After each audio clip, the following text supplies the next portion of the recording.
Well, it's June here in Tennessee and things is getting hot. On this video, I'm going to discuss 2 or 3 little stories here to do with some mysterious things that happened from many years back, about the time my granddad was growing up as a young kid, starting off about 1940 and a little after. So hang around and we'll get started here.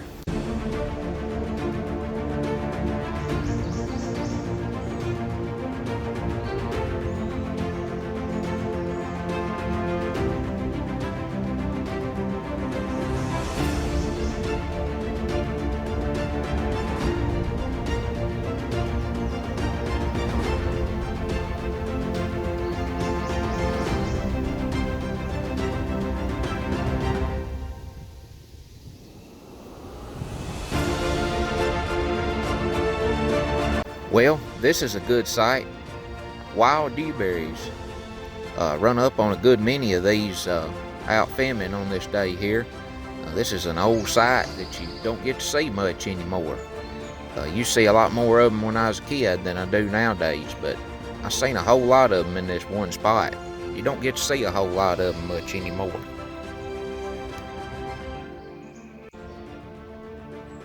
Also going to discuss the American chestnut trees here right quick. There used to be American chestnuts all over the country when my granddad was growing up as a kid. I remember hearing stories that he would tell, talking about how plentiful they was. People cut firewood out of them, split fence posts out of them, and all kinds of different stuff. But my granddad's great uncle, he had a huge chestnut in his yard many years ago. And he used to charge kids from all over the neighborhood a nickel apiece for the chestnuts. But what would end up happening is the kids would end up catching him gone somewhere, and they would go in with baskets and buckets and different stuff and clean those chestnuts up so they wouldn't have to pay for them. Lots of the American chestnut trees used to be really huge far as size. Used to be close to 100 foot tall in a lot of cases. Here's a map showing the range of the chestnut trees.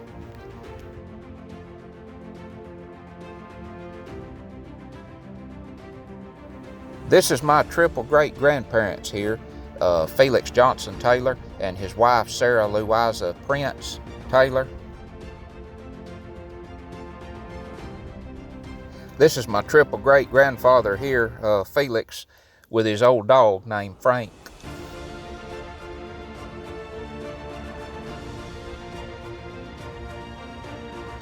This is my triple great grandmother, Sarah Louisa, sitting on the front porch at their old home there back many years ago.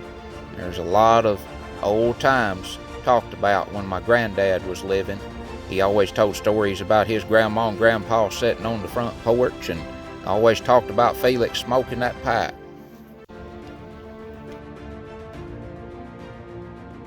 This is my grandfather here, Johnny W. Carlin. A picture of him standing beside one of the largest cypress trees known in the country that was on his grandpa's place at that time. One little mysterious thing here that happened was you go up the road just a little ways where my granddad and his youngest brother was born. They had a large forked maple tree in front of the house. And at night, I believe it was, their parents claimed they could see some kind of a light glowing at the base of this maple tree.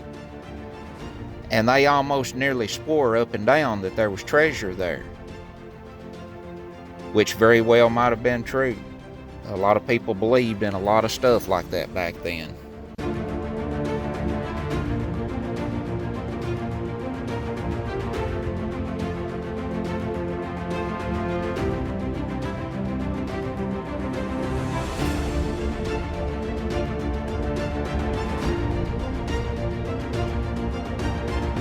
There's old graves and people buried all back through these woods. Some of them you can tell where they are, and some of them's just too far gone. Nature's just took them over too much.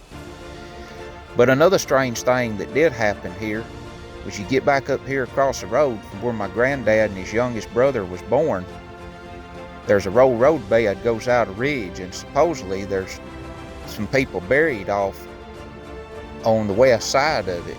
And the old story is 2 or 3 people got up near that location and got to digging around for something.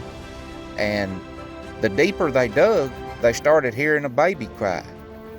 And they dug some more and the baby got louder. Dug some more and the baby got louder. The deeper they got and the more they dug, the baby cry just kept getting louder. There was 1 or 2 of the people just got really, really scared and just took off running and left. So back in the day, a story like that was a real scary situation, I'm sure. Probably the strangest story here of all is back about 1940 or a little after. You get back up the road up here to where my granddad's mother lived, and they was outside one day, and they heard this truck coming across the bottom. Didn't know what kind of truck or whatever, just hear somebody coming. And it was crossing the branch bottom before the house, and they kept listening and listening. And they stated all at once they heard the dangest racket. Sound just like the truck wrecked. Sound like a truck loaded with lumber, wrecked and turned over. Said it was a big racket, said it sounded like a bunch of lumber clanging together and boards a-slapping, just a big racket. So they all took off running down the road in that direction to see what happened. Well, when they went just a little ways there and rounded the curve and got down to the bottom where supposedly it sounded like the truckload of lumber wrecked and turned over, they got to looking around. It wasn't nothing there. Wasn't nothing to be found.